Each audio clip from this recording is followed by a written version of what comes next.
Animalis, l'expert du bien-être et de la santé de vos animaux depuis 20 ans présente Sud Radio Vos Animaux, 10h-11h, Natacha Harry. Bonjour à tous, bienvenue dans Vos Animaux, merci de votre fidélité. Alors au programme aujourd'hui, nous allons parler du réchauffement climatique. Et oui, car il a un impact indéniable sur les maladies infectieuses, mais aussi sur le parasitisme susceptible d'affecter nos chiens et nos chats. Le docteur vétérinaire Jacques Guyot, qui est professeur de parasitologie à Oniris, l'école vétérinaire de Nantes, va nous éclairer sur ces conséquences insidieuses d'un phénomène malheureusement délétère sur bien des plans. Côté faune sauvage, on va bien sûr revenir sur l'actualité de la semaine. C'est cet orque qui s'est retrouvé dans la Seine. Et non, ce n'est pas un canular, vous l'avez vu un petit peu partout aux informations. Cet orque qui est malheureusement décédé. Nous essaierons de comprendre cette situation inédite en compagnie de Pierre-Robert Delatour, un spécialiste des orques. Enfin, avec Claire Brissard et Marie-Laure Caron, nous découvrirons une formation inédite qu'elles ont mise en place pour devenir agents animaliers en refuge et faire face aux nombreuses problématiques auxquelles ils sont confrontés. 0826 300 300, vous connaissez le numéro du standard de Sud Radio. À tout de suite pour Vos Animaux. Animalis, l'expert du bien-être et de la santé de vos animaux depuis 20 ans présente Sud Radio Vos Animaux et vous. Ce matin, dans Vos Animaux et vous, nous allons parler du réchauffement climatique et de son impact sur les parasites qui affectent nos chiens et nos chats. Bonjour Jacques Guyot. Bonjour Natacha, bonjour à tous. Merci Jacques d'être avec nous. Vous êtes professeur de parasitologie à l'école vétérinaire de Nantes, qu'on appelle maintenant Oniris. Il faut que je me mette à la page. Vous allez nous montrer que le réchauffement climatique n'a pas que des répercussions sur la météo, mais il a aussi un impact sur les parasites qui sont susceptibles d'être hébergés par nos chiens et par nos chats. Est-ce qu'ils sont nombreux à être concernés par cet impact du réchauffement climatique ? Alors, je voudrais d'abord rappeler que ce réchauffement climatique, il est maintenant parfaitement prouvé. Je crois que plus personne, en tout cas les personnes qui s'informent correctement et qui voient ce qui se passe dans la vie de tous les jours ne le remettent en cause.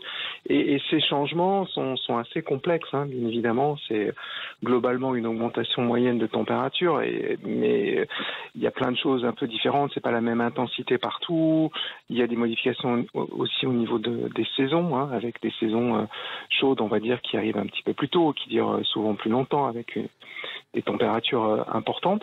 Et tout ça, c'est tous ces changements climatiques au sens large, de saison, d'environnement, de météo, tout ça, ça a un impact direct sur tous les êtres vivants qui passent du temps dans l'environnement. Et les parasites, certains parasites, en fait, passent beaucoup de temps dans l'environnement. Donc, ils sont directement impactés par ces changements. Et parmi les parasites, il y a des ectoparasites qu'on va retrouver, donc des parasites externes qu'on va retrouver chez les animaux domestiques. Quels sont-ils ? Quels sont les plus concernés par ces conséquences du réchauffement climatique ? Alors, ceux qui sont le plus concernés sont ceux donc qui passent du temps dans le milieu extérieur. Donc, ça va être par exemple des moustiques, oui, qui vont être actifs beaucoup plus précocement, qui vont avoir tendance à, entre guillemets, à proliférer dans des régions où il y en avait jusque-là peu. Et puis, c'est aussi et surtout les tiques. Les tiques posent beaucoup de problèmes actuellement. C'est vraiment une préoccupation importante. Il semble que dans certains endroits, il y a de plus en plus de tiques. Dans certains endroits, il n'y avait pas certaines espèces de tiques. On va retrouver maintenant des espèces de tiques un peu inhabituelles, entre guillemets. Est-ce que les tiques, Jacques Guyot, on les trouve sur l'ensemble du territoire métropolitain ? On en retrouve partout, oui, exactement. Il y a plusieurs espèces, mais on en retrouve sur tout le territoire. Mmh. Et donc ces tiques s'adaptent, en fait, modifient leur manière d'être, de vivre, et y compris leur répartition en raison de ce réchauffement climatique ? Oui, alors je dirais pas qu'elles s'adaptent, en fait elles profitent. Elles profitent de la situation. Voilà. Il y a effectivement des endroits qui sont maintenant plus propices à leur prolifération, à leur survie. Donc elles profitent clairement de la situation.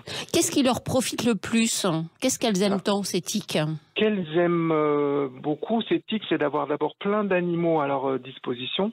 Oui. Et donc le fait qu'on ait plus d'animaux sauvages, dans les forêts, plus de gibier. Bon, ça, c'est un élément qui est tout à fait favorable. D'accord. Après, il y a plein de raisons pour lesquelles il y a plus de gibier dans les forêts. Il n'y a pas que le réchauffement climatique, il y a plein d'autres facteurs. Donc, le fait qu'il y ait beaucoup d'hôtes, le fait que les températures soient relativement douces, élevées même, est assez favorable pour ces tiques. Ok. Et ça change quoi finalement pour nos animaux de compagnie, le fait que les tiques semblent profiter de ce réchauffement climatique? Alors, je dirais d'abord que c'est pas que pour les animaux de compagnie, c'est aussi pour l'homme. Oui, bien sûr. Et donc, ça change finalement pas mal de choses avec des animaux ou des êtres humains qui sont plus souvent piqués par des tiques. Et puis, ce qu'il faut savoir, c'est que ces tiques, alors il y a le côté un peu répugnant, bien sûr, c'est jamais vraiment agréable de voir des tiques sur un chien ou sur un chat, et encore moins sur soi.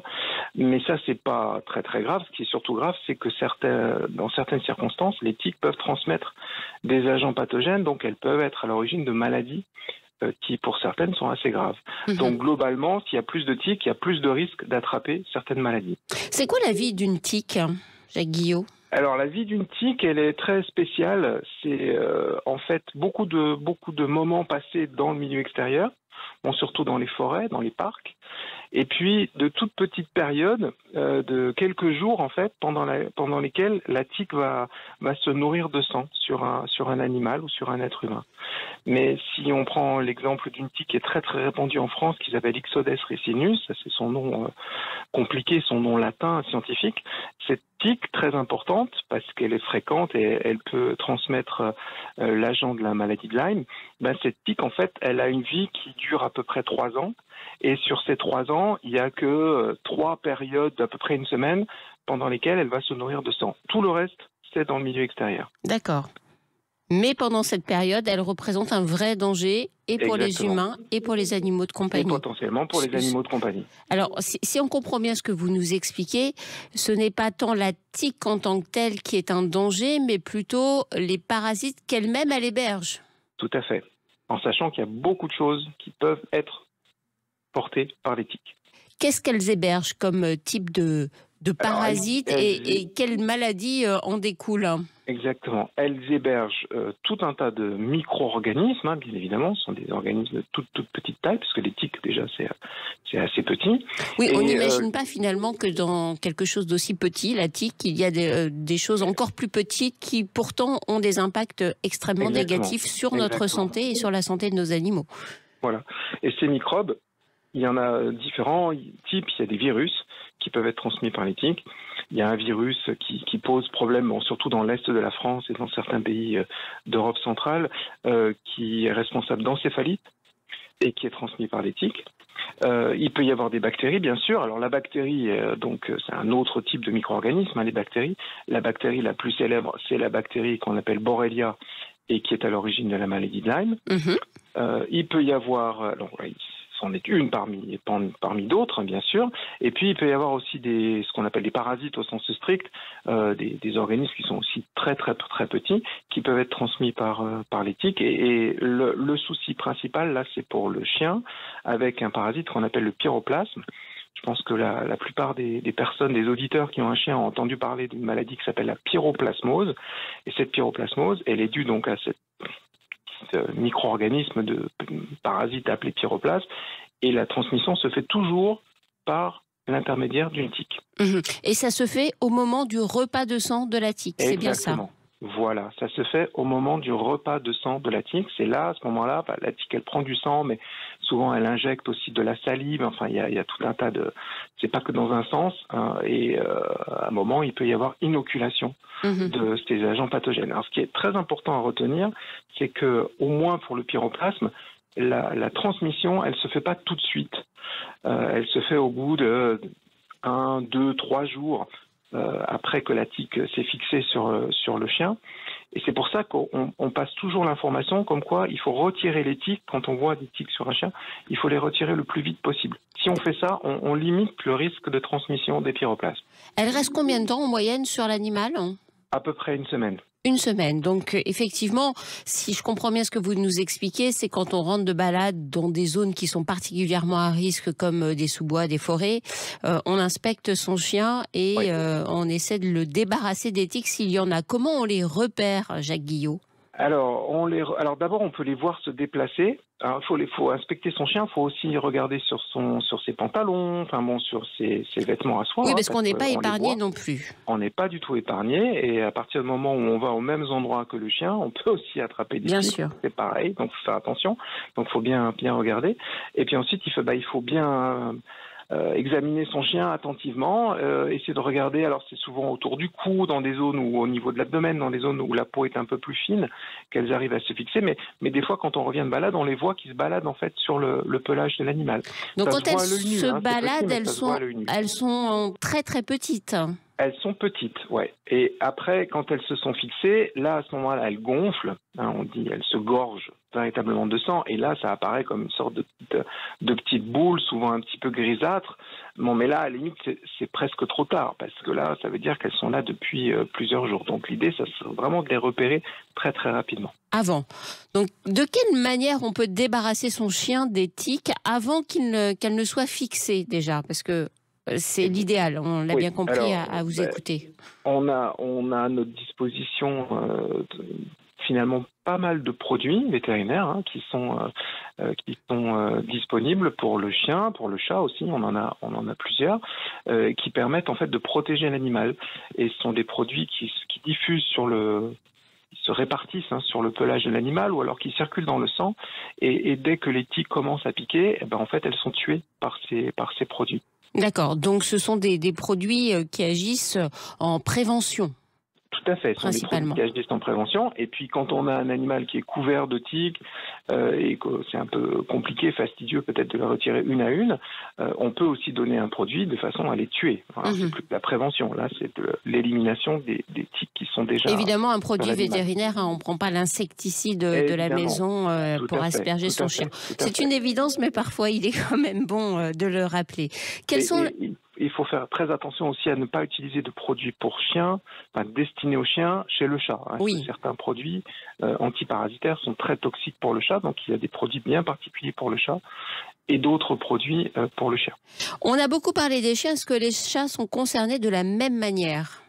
Alors, il y a on va dire une croyance comme quoi les chats n'ont pas de tiques, ou plus rarement des tiques que les chiens. Il suffit d'avoir un chat à la maison pour voir que des chats attrapent régulièrement des tiques. Il n'y a pas de souci à partir du moment où il n'y a pas de mystère. À partir du moment où les chats sortent, ils attrapent des tiques. Donc, alors peut-être qu'on a l'impression qu'il y en a moins parce que les chats ont un comportement de nettoyage. Ils s'enlèvent peut-être un peu plus rapidement, efficacement les tiques qui sont fixées sur eux que des chiens. Mais globalement, il y a autant de tiques chez les chats que chez les chiens. Donc, au même titre qu'on le fait sur son chien, on inspecte son chat assez régulièrement parce que pour le coup, le chat, lui, va plutôt se promener tout seul. Donc, on fait une inspection régulière et puis on utilise des produits préventifs qui évitent ou en tout cas qui limitent en très grande partie ces infestations par les tiques. Alors, juste une petite remarque, chez le chat, c'est un peu plus compliqué quand même d'examiner parce que les chats qui sortent, ils sortent presque en permanence ou très régulièrement, donc c'est un petit peu plus compliqué. Simplement, ce que je voudrais dire, c'est que en France, en tout cas, il n'y a pas de pathogènes très très graves, très importants qui sont transmis par les tiques au chat. Donc le vrai souci, ça reste quand même les tiques du chien. Oui, donc chez le chat, les tiques représentent moins de danger. Donc on a bien compris cette vigilance par rapport aux tiques qui trouvent dans ce contexte de réchauffement climatique des conditions très favorables pour proliférer davantage. Y a-t-il d'autres parasites ? Vous nous avez parlé tout à l'heure des moustiques. Les moustiques peuvent avoir aussi de graves répercussions sur nos animaux de compagnie. Oui, tout à fait. Les moustiques, donc, eux aussi profitent de ces changements. En fait, souvent, alors, dans le cas des moustiques, même dans le cas des tiques, souvent, ils sont introduits à l'occasion de voyages ou à l'occasion d'échanges commerciaux. Par exemple, il y a une espèce de moustique que tout le monde connaît qu'on appelle le moustique tigre. Et ce moustique tigre, dont on parle beaucoup, c'est une espèce qui n'était pas présente en France il y a encore une quinzaine d'années et qui a été introduite en France, en Europe, entre guillemets accidentellement par l'intermédiaire de pneus. Il y a tout un trafic de vieux pneus et dans les pneus il y a une sorte de petite, vous voyez quand on fait un pneu, il peut y avoir un petit peu d'eau qui stagne dans le fond du pneu et ça suffit pour que des moustiques aient pondu des œufs, puis ensuite il y a des larves de moustiques et le moustique a profité de ces échanges de vieux pneus pour en fait se répandre un peu partout dans le monde. Mais ça c'est l'introduction. Puis après localement, les conditions, parce que moustique tigre c'est quand même un moustique plutôt de pays chauds, mais localement il a trouvé des conditions grâce au changement climatique qui lui sont favorables. Donc c'est tout une suite d'événements et les changements climatiques c'est donc l'élément favorisant final entre guillemets à l'installation de ces espèces entre guillemets exotiques tropicales comme le moustique tigre. À part le désagrément de la piqûre des moustiques, y a-t-il d'autres conséquences liées à leur piqûre justement par transmission liées à des transmissions de maladies? C'est la même chose que pour les tiques. Il y a des agents pathogènes qui sont transmis par les moustiques, dont certains posent beaucoup de problèmes, en particulier en médecine humaine. Donc on parle évidemment je parle du paludisme, qui concerne pas la France, en tout cas en Europe, mais on parle beaucoup maintenant d'une maladie qui est due à un virus qu'on appelle la dengue. On a beaucoup parlé du chikungunya. Toutes ces maladies, le virus Zika en Amérique du Sud, toutes ces maladies sont des maladies qui sont liées à des piqûres de moustiques. Et est-ce que nos animaux, eux aussi, sont impactés par les piqûres de moustiques? Alors, ils sont aussi impactés par les piqûres de moustiques. Et là aussi, c'est un peu la même situation que avec les tiques. C'est surtout le chien qui peut avoir des problèmes suite aux piqûres de moustiques. Il y a une maladie chez le chien qui est très très grave, qu'on appelle la dirofilariose, qui va se traduire par la formation d'un ver dans le cœur du chien. Et ça, c'est une maladie qui est directement liée aux piqûres de moustiques. On n'imagine pas finalement que ces toutes petites bêtes peuvent transmettre autant de maladies diverses et variées et qu'ils ont tendance en ce moment à trouver des conditions extrêmement favorables pour eux. Je pensais à la leishmaniose également comme autre maladie qui concerne nos chiens dont on n'a pas parlé. Tout à fait. Donc ça, c'est encore un autre type de parasites. Alors, tous ces parasites, les tiques, les moustiques, on appelle ça des vecteurs, le terme officiel. Et donc, il y a un autre type de vecteurs. Alors, ce sont on pourrait dire des sortes de petits moustiques, mais ce n'est pas des moustiques au sens strict, qu'on appelle des phlébotomes. Et ces petits insectes, phlébotomes, effectivement, eux, ont un impact très important. C'est encore plus petit qu'un moustique classique, mais ils transmettent un parasite qu'on appelle leishmanie, qui est particulièrement pathogène, effectivement, pour le chien. Et ça, c'est un problème dans tout le sud-est de la France actuellement. Et on observe une extension de l'aire de répartition de la maladie. Ça veut dire que cette maladie remonte un peu vers le nord de la France. Exactement. Alors elle remonte alors c'est une maladie qui traditionnellement est présente en Provence, Côte d'Azur, dans les Cévennes, en Corse. Ça, c'est les foyers les plus actifs, on va dire. Mais on voit maintenant que ça remonte effectivement vers le nord et il y a des cas très très proches ou dans la banlieue de Lyon. Donc vous voyez que ça remonte quand même beaucoup. Et puis on voit aussi une extension vers l'ouest, vers la façade atlantique. Toujours en lien donc avec ce fameux réchauffement climatique qui aujourd'hui est incontestable, comme vous le rappeliez en introduction. Y a-t-il un moyen de préserver nos chiens principalement, mais aussi nos chats, des piqûres de moustiques? Ou des moyens. Alors, les piqûres de moustiques proprement dit, c'est pas forcément évident. Donc les moustiques au sens strict. Après les phlébotomes, ces espèces de petits moustiques, là on a un petit peu plus de facilité. Chez le chien, on a en particulier des colliers qui permettent de protéger pendant plusieurs mois les animaux. On va marquer une courte pause, Jacques Guyot. Restez avec nous car j'aimerais aussi qu'on parle des puces. Évidemment, on ne peut pas parler des parasites de nos chiens et de nos chats sans parler des puces. À tout de suite. Animalis, l'expert du bien-être et de la santé de vos animaux depuis 20 ans présente Sud Radio Vos Animaux et vous.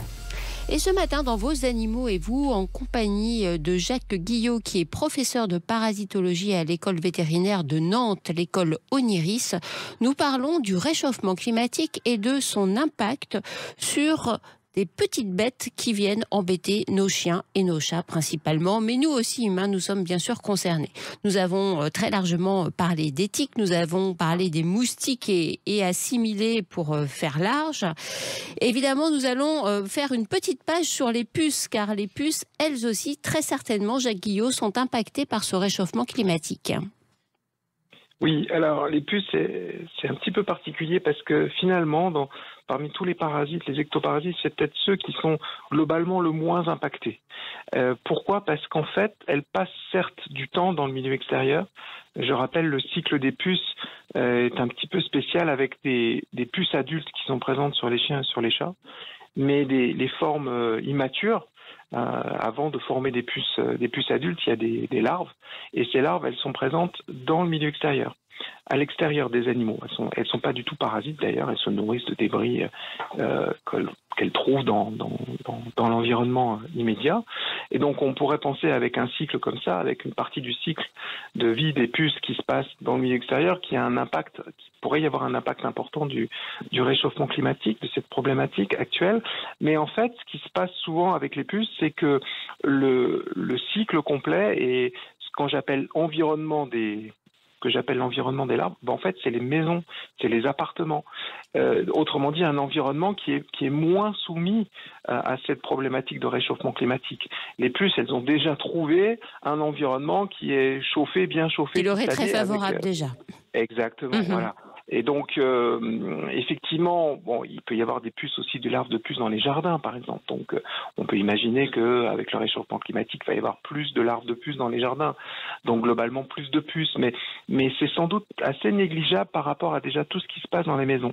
Donc, finalement, les puces, elles sont encore plus malignes que les autres parce que ça fait longtemps qu'elles ont trouvé l'endroit qui est chaud en permanence. D'où l'importance de traiter régulièrement son animal contre les puces et pas simplement lorsque les beaux jours arrivent. Exactement, d'où l'importance d'être vigilant, en tout cas, alors si ce n'est traité, en tout cas d'être extrêmement vigilant pendant toute l'année. Il ne faut pas considérer que parce qu'on est en hiver et qu'il fait très froid dehors, que l'animal ne peut pas attraper des puces. Ça peut être des puces, effectivement, qui viennent de la maison. Eh bien, merci infiniment, Jacques Guillot, pour votre intervention et pour toutes ces explications et ces mises en garde contre, justement, des conséquences peut-être moins évidentes du réchauffement climatique. Merci à vous. Merci à vous. Allez, on va enchaîner tout de suite avec notre séquence à l'état sauvage. Sud Radio Vos Animaux, à l'état sauvage. J'ai le plaisir de recevoir pour cette séquence un homme au parcours atypique que j'aime beaucoup recevoir dans cette émission, Pierre-Robert Delatour. Bonjour Pierre, merci beaucoup d'être avec nous aujourd'hui. Bonjour Natacha Harry. Pierre, vous êtes un spécialiste des orques, on peut vous présenter ainsi. Vous avez à votre actif de très très très nombreuses plongées, bien sûr avec des orques libres, c'est-à-dire des orques en milieu naturel. Ce sont des animaux que vous aimez observer depuis de très nombreuses années. Ce sont des animaux que vous avez appris à connaître, à comprendre. Et avec vous, on va essayer de décrypter cette situation tout à fait insolite. Le cas de cet orque qui a été repéré dans la Seine pour la première fois, c'était le 16 mai dernier, entre Honfleur et Le Havre. C'est un cargo norvégien qui a repéré cet animal, qui était décrit comme en très très grande souffrance. L'orque est désormais décédé. Comment analysez-vous la présence d'une orque dans la Seine ? C'est un phénomène unique qui s'est passé là. D'abord, je tiens à dire que cet événement a affecté beaucoup de gens, tous les gens qui sont passionnés par les orques, et moi-même en particulier, émotionnellement, je veux dire. Et c'est un petit peu difficile d'en parler, mais bon, ça ne s'est pas bien fini. On a tous espéré une issue favorable pour cet orque, mais il semble qu'il était en très mauvaise santé au moment où il est arrivé à cet endroit-là. Il a été observé la première fois à l'embouchure de la Seine, et puis il s'est mis à remonter la Seine. C'est absolument incroyable. Oui, c'est totalement inédit pour un animal de ce type. Oui, alors je crois qu'il y a eu une baleine qui a remonté à Tamise, mais pas aussi loin. Oui. Mais c'est le signe, effectivement, cette baleine était aussi en mauvaise santé. C'est le signe qu'il y a quelque chose qui n'allait pas dans sa santé. Je crois que l'élément clé qui va nous permettre de comprendre ce phénomène, ce sera le rapport d'autopsie.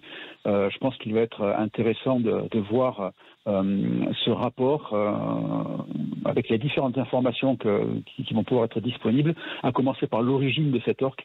Est-ce que c'est un orque norvégien de la population que je connais? Est-ce qu'il vient d'Islande? Est-ce que c'est un orque qui vient plutôt d'Écosse, les mangeurs de phoques qui tournent autour des îles écossaises?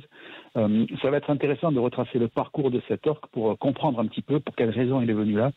On sait aussi que les orques norvégiennes peuvent venir en mer du Nord et au gré de leur déplacement, pourraient potentiellement venir donc jusqu'à cette embouchure de Seine. Est-ce que les orques, lorsqu'ils sont en bonne santé, en état normal, vivent plutôt en groupe, ou est-ce qu'il y a des animaux qui sont solitaires et qui peuvent comme ça se déplacer sur de longues distances sans être accompagnés par d'autres membres de leur famille? Alors, il a été décrit que parfois les mâles d'un certain âge s'éloignent du groupe. Plusieurs hypothèses ont été émises à ce sujet. Est-ce que l'orque a été chassé du groupe? Est-ce qu'il a choisi de lui-même de s'isoler? Je validerai plutôt la deuxième hypothèse, et souvent on s'aperçoit que ces éloignements sont temporaires, c'est-à-dire qu'on va les apercevoir solitaires pendant un certain temps et ils vont réintégrer un groupe. Souvent en Norvège, quand on est au contact des orques, on voit effectivement des mâles qui sont un petit peu éloignés de leur groupe. On ne voit pas le groupe, hein, on peut le suivre pendant une journée, on ne voit pas le groupe, mais le groupe reste on va dire, pas très loin, peut-être quelques kilomètres. Ils sont en communication permanente et ils finissent par se rejoindre à un moment donné. Donc le fait que les animaux soient isolés de manière, on va dire, plus durable est peut-être le signe de quelque chose qui ne va pas, un problème de santé, autre chose. Voilà, encore une fois, là, le rapport d'autopsie va nous donner de bonnes indications sur les raisons qui font que cet orque était à cet endroit-là. Alors, après avoir été repéré par un cargo norvégien, en fait, c'est le groupe d'études des cétacés du Cotentin qui s'est mis en observation sur cet animal et puis qui a fait des tentatives aussi pour essayer de le ramener vers la mer, des tentatives sonores, je crois, pour l'appeler, pour lui montrer le chemin. Oui, je tiens à dire que j'ai suivi ces opérations d'un petit peu loin avec le peu d'informations que je pouvais avoir glanées sur les réseaux sociaux. Et les premiers intervenants ont été le groupe d'études des cétacés du Cotentin, le GEC, et ils ont fait du bon travail. Je veux dire, je ne sais pas ce qu'on aurait pu faire de plus, on peut toujours dire plus tôt, plus, mais il a fallu effectivement dans un premier temps voir quel était le comportement de l'animal. Et on s'est aperçu que sa santé s'est dégradée très rapidement, mais je pense sincèrement que cet orque était pas bien. Sur les premiers clichés que l'on voit de l'orque, on voit bien sur sa tête qu'il était très amaigri, oui. Et un aileron affaissé qui est le signe d'un état de santé dégradé. On parle aussi d'un problème de peau vraiment énorme, d'une sorte de mycose. On en saura plus évidemment au moment de l'autopsie. Et il semblerait que ce problème de mycose soit un problème qui se rencontre de plus en plus fréquemment chez des orques. Est-ce que vous avez vous-même fait ce constat dans vos plongées ? Non, je sais pas. En Norvège, les eaux sont extrêmement froides et pour les pathologies de peau comme celle-ci sont plutôt des pathologies des animaux qui vivent dans des eaux tempérées, des pathologies externes, cutanées. Là, cette pathologie, elle est venue avec au fil des jours. Je crois me rappeler que les premières photos l'orque ne montraient pas ces pathologies-là. Et je voulais juste revenir sur la tentative de remettre l'orque, de l'attirer avec une méthode non intrusive plutôt que de le repousser par une pression qui aurait fait monter le stress. Ça me semblait être une bonne idée à l'origine. Ça n'a pas marché parce qu'effectivement l'orque était en fin de vie. Mais je pense que c'était la bonne décision. Très sincèrement, je veux dire, les intervenants, les différents intervenants, que ce soit les autorités préfectorales et les différents groupes comme la Sea Shepherd et le GEC qui ont eu à traiter ce sujet, c'est quelque chose de pas facile. Quand on est dans le feu de l'action, prendre des décisions, c'est pas facile. Et il faut effectivement juger ça de manière un petit peu tolérante et avoir foi en des gens qui connaissent bien leur métier. Évidemment, et pour le coup, ce sont vraiment des gens qui connaissent parfaitement ces animaux, oui, comme vous. L'utilisation de sons pour essayer d'attirer l'orque, c'est un moyen peut-être que nos auditeurs n'imaginaient pas forcément possible. La communication sonore chez les orques, c'est vraiment très très important. Oui, c'est un élément clé de leur structure sociale. Et ce sont des animaux qui communiquent à des niveaux très élevés en permanence. Quand on a la chance de les côtoyer, quand on est sous l'eau, on les entend directement. Vous qui les côtoyez depuis de nombreuses années, combien de plongées avez-vous à votre actif, Pierre ? Alors pour parler chiffres de ce côté-là, ça fait 24 ans que je me rends en Norvège. Si, je tiens une comptabilité très exacte de chacune de mes interactions, parce que je m'en sers pour mes travaux, et j'ai dépassé les 6500 plongées en zone sociale avec les orques. Et au cours de ces plongées, donc vous les voyez communiquer entre eux. Comment se traduit cette communication et qu'est-ce que vous en avez appris ? Alors, ce qu'on apprend, ça reste quand même très faible. C'est très très difficile le langage vocal des orques. D'abord parce que quand vous êtes sous l'eau et quand vous entendez des sons d'orques, vous êtes incapable de savoir lequel est en train de parler. Sauf quand certains individus ils émettent des bulles par leur évent au moment où ils émettent ces sons. Vous avez des bulles qui sortent de l'évent. L'évent, c'est le petit trou avec lequel ils respirent sur le sommet de la tête. Mais c'est extrêmement difficile. C'est un travail qui sera un travail de longue haleine. La seule chose que l'on peut dire aujourd'hui véritablement, c'est qu'ils ont un niveau de communication très très élevé.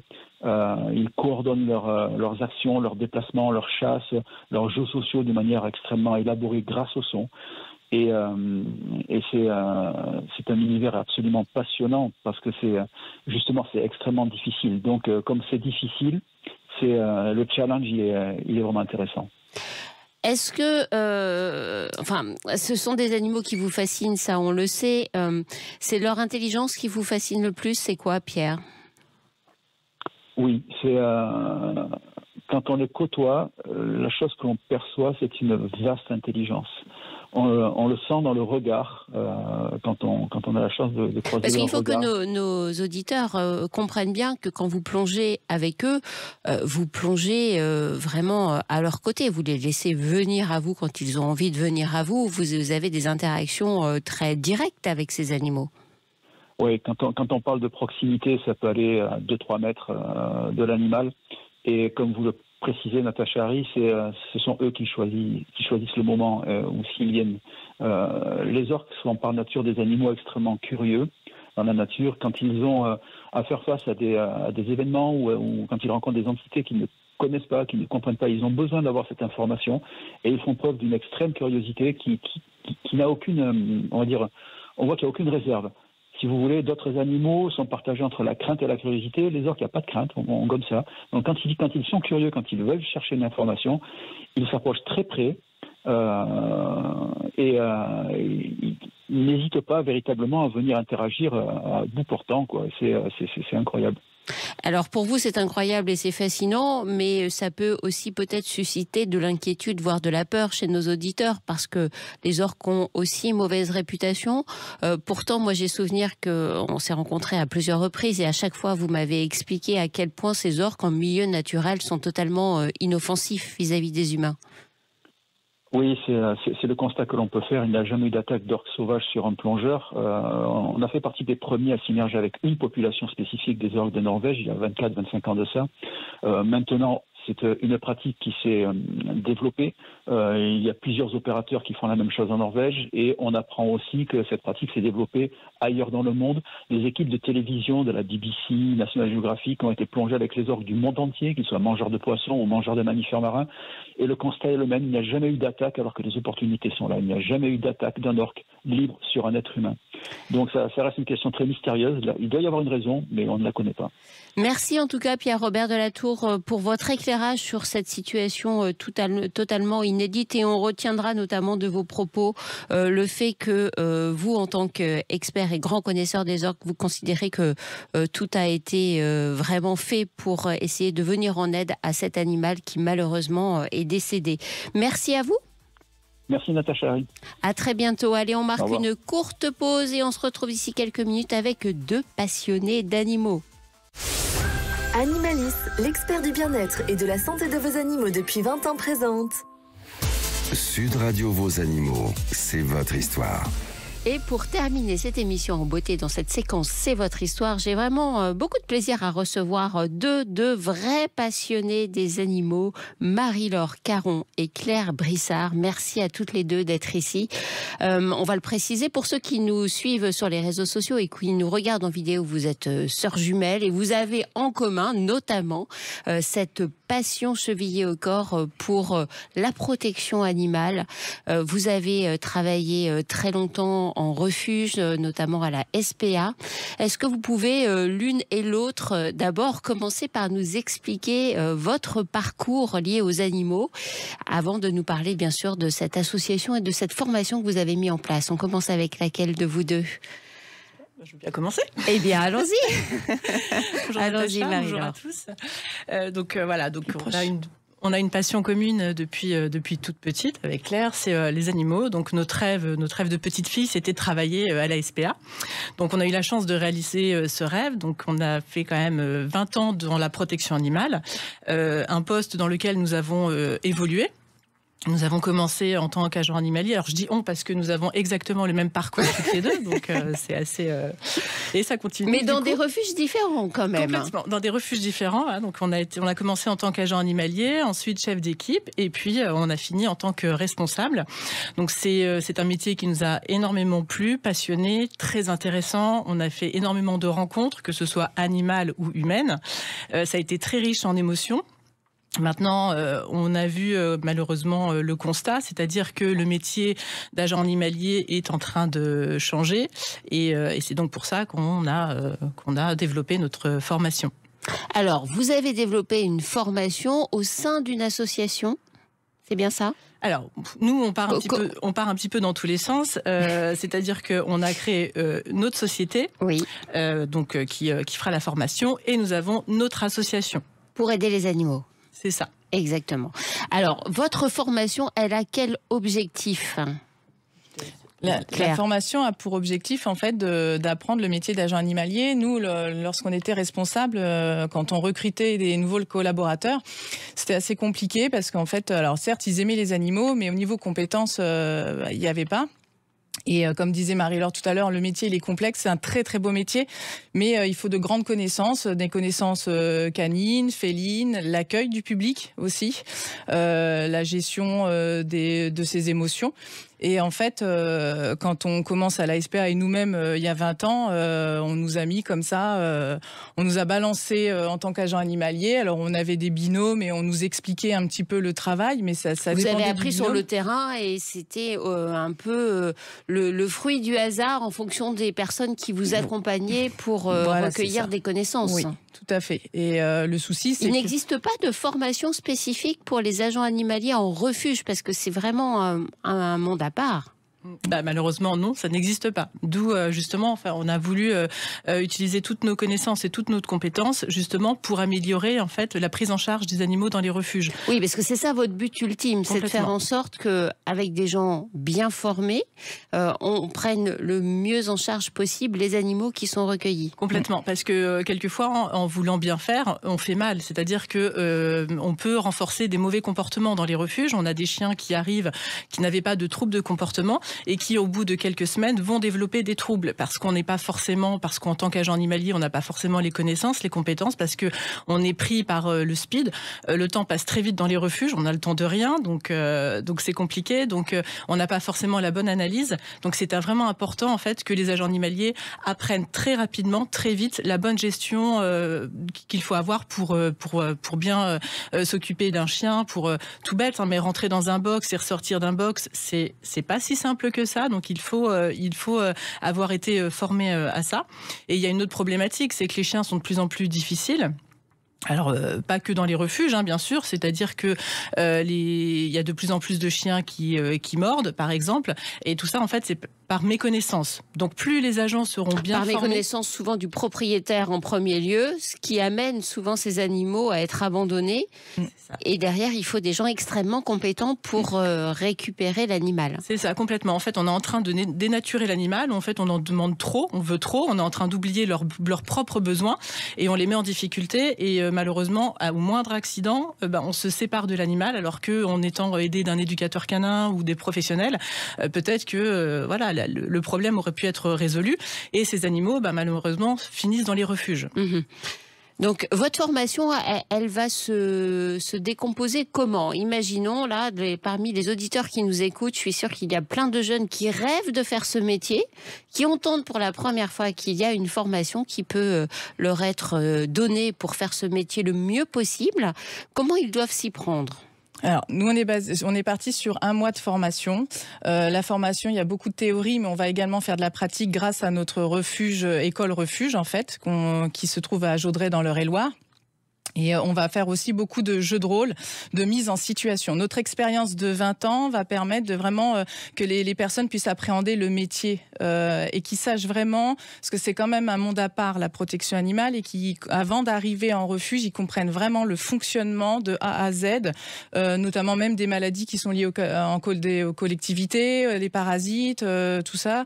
Et on a calculé, il faut compter à peu près 1 mois, du lundi au vendredi. La formation, elle se fera sur notre site à Jaudray.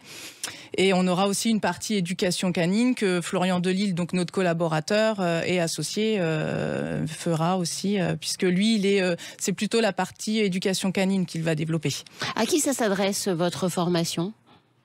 Alors, on veut dire, elle peut s'adresser à... Est-ce qu'il y a des beaucoup critères ? de... Est-ce que ça peut s'adresser à quelqu'un de jeune comme quelqu'un de plus âgé, quelqu'un qui est en reconversion professionnelle ou quelqu'un qui est déjà dans ce milieu mais qui se rend compte qu'il a des lacunes et qu'il a envie d'apprendre ? Un peu tout ça, toutes ces personnes. Alors par contre, l'idéal c'est quand même d'être majeur, d'avoir 18 ans. Et puis donc si on a pour reconversion professionnelle ou pour apprendre le métier, ou si on a envie de créer aussi sa propre association, parce qu'il faut avoir des connaissances pour éviter de faire des erreurs. Donc ça s'ouvre à tout le monde. Et nous, en fait, notre expérience a fait que on s'est rendu compte que on peut aussi perdre un peu le sens de notre métier en le faisant. Il faut garder en fait en esprit que il faut bien accueillir le public, et que sans les adoptants, on peut rien faire. Donc c'est important d'être accueillant. Et ça, quelquefois, dans la protection animale, on peut l'oublier parce qu'on reste sur le négatif des choses malheureuses que l'on peut voir. Et nous, justement, en fait, on veut faire rebondir justement les agents animaliers et leur redonner une motivation pour faire ce métier le mieux possible. Donc ça s'adresse aussi bien aux débutants qu'aux gens qui ont déjà une certaine expérience. Claire, vous disiez tout à l'heure que finalement, dans ce métier, on donne beaucoup de soi, en temps évidemment, mais aussi en décharge émotionnelle, on y met un peu ses tripes. C'est un métier dur. Ouais, il est aussi dur que riche, en fait. Et je pense que c'est pour ça qu'on a tenu pendant 20 ans. C'est que je crois qu'il n'y avait pas une journée où je disais j'arrête, c'est trop dur, j'arrête. Et en même temps, dans cette même journée, il y avait de très très belles choses qu'on pouvait vivre. Donc, et ça fait des liens aussi très forts dans les équipes parce qu'on est là pour la même chose, parce qu'on souffre aussi. Et du coup, ça a créé des liens et des moments très très forts. Donc vraiment, c'était un très très beau métier. Mais nous, on l'a arrêté parce que ça devenait pour nous une espèce de sans issue. On s'est dit, il manque quelque chose. Et on s'est dit peut-être qu'il faut partir pour construire ailleurs, s'associer avec quelqu'un aussi, donc Florian Delisle qui a les compétences, et peut-être un jour revenir. On est parti de la SPA en disant là c'est peut-être qu'un au revoir. En tout cas là on va se développer, on va apporter nos connaissances et nos valeurs parce que les valeurs sont très très importantes. L'éthique est hyper importante. Et pour vous avoir vu sur le terrain, je sais à quel point c'est essentiel à vos yeux et que vous l'avez à la fois mis en œuvre, mais aussi transmis à l'ensemble de vos équipes. Les gens qui vont participer à vos formations, ils peuvent démarrer quand ? Alors, la première formation débute début septembre, le 5 septembre. Et combien d'heureux élus ? Alors pour l'instant, on limite les places à 10 et pour l'instant, on a 5 personnes qui sont déjà en attente d'inscription. D'accord, donc il reste potentiellement 5 places à prendre. Comment on fait pour vous contacter et postuler ? Alors après, on a notre Facebook sur l'association Flyka et aussi les Amis Canins où tout est indiqué. Alors Flyka, ça s'écrit F-L-A-I-K-A. Voilà. Et les Amis Canins. Donc, et les Amis Canins, c'est A-M-I-C-A-N-I-N-S. Et les amis canins, parce que d'abord, c'est une rencontre amicale. Alors, évidemment, moi, je travaille avec ma sœur et c'est que du bonheur. On a eu peur. Parce qu'on avait on avait chacune notre refuge. Alors, on a travaillé ensemble, mais quand même séparément. Et on s'est dit, oulala. Alors, il y a eu des oulala, des histoires de disputes pour un crayon. et ça va, c'est pas trop grave. Ouais, mais c'était pour un crayon, c'était démesuré. Et du coup, maintenant, ça y est, on a retrouvé un équilibre où moi, je suis heureuse, je suis épanouie de travailler avec Marie-Laure. Et puis Florian, qui est notre meilleur ami et qui, je pense qu'il est ça aussi va, il a réussi à se mettre là au milieu de ce duo incroyable. Je pense que c'est un peu compliqué pour lui parce que toutes les deux, on est une force, mais on s'entend très bien et vraiment, on se sert de toutes ses connaissances, toutes ses compétences, parce qu'être éducateur canin, c'est une chose, parce que Florian Delisle est éducateur depuis 3 ans, mais être éducateur canin dans un refuge, c'est complètement différent. Et c'est pas du tout la même approche, c'est pas du tout le même travail. Et Florian a vraiment cette qualité, cette compétence, et qu'il est en train de nous transmettre. Alors, il n'a pas fini, parce que c'est un métier où on apprend tous les jours, mais on a déjà, en 6 mois, on a déjà énormément évolué grâce à lui. Eh bien, merci à vous deux. Alors, je rappelle donc le nom de votre structure qui s'appelle Flyka. C'est pour ceux qui souhaiteraient postuler à ces formations. Il y en aura tous les mois ? Alors non, pas tous les mois, parce que ça va nous demander... On est déjà très débordés, mais on va faire plusieurs sessions par an. Oui, parce qu'il y a le refuge aussi. Il y a le refuge, parce que la protection animale, c'est avant tout, c'est notre priorité, donc ça nous prend énormément de temps. Combien d'animaux en ce moment au sein du refuge ? En ce moment, nous n'en avons que 5, puisque nous sommes en travaux, mais que nous faisons nous-mêmes. Enfin voilà, donc les journées sont longues et ne se ressemblent pas. Bon, merci à toutes les deux. Merci Claire, merci Marie-Laure d'être venue faire partager votre passion et ce très très beau projet qu'on soutiendra avec plaisir sur Sud Radio. Vous reviendrez nous reparler de cette formation à très vite. Merci à vous de nous avoir suivis. On se retrouve bien sûr samedi prochain pour un nouvel épisode de Vos Animaux. Ciao à tous. Sud Radio, Vos Animaux. Avec Animalis, l'expert du bien-être et de la santé de vos animaux depuis 20 ans.